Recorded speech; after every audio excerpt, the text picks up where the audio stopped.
প্রিয় বন্ধুরা আসসালামু আলাইকুম। আজকে আমরা আলোচনা করব OneDrive সিঙ্কিংয়ের সাথে আমাদের কম্পিউটারের ফোল্ডারের ডকুমেন্টের একটা কানেকশন, যেটা এখন কানেকশনের প্রবলেম হচ্ছে।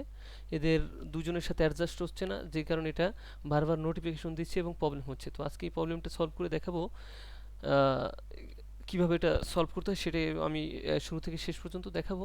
এই প্রবলেমটা মানে থাকলে একটু দেখতেও খারাপ দেখায় এবং বারবার নোটিফিকেশন আসে, যেটা আপনার কাজের ক্ষেত্রে খুবই প্রবলেম করে।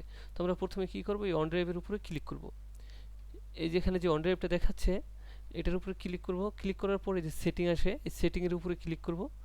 এই যে আবার সেটিং আসছে, আবার এই সেটিং এর উপরে ক্লিক করব। ক্লিক করার পরে এখানে দেখা যাচ্ছে এই যে লিংক দিস পিসি, ওকে, এটার উপরে ক্লিক করব। ক্লিক করে আনলিঙ্ক অ্যাকাউন্ট করে দিব।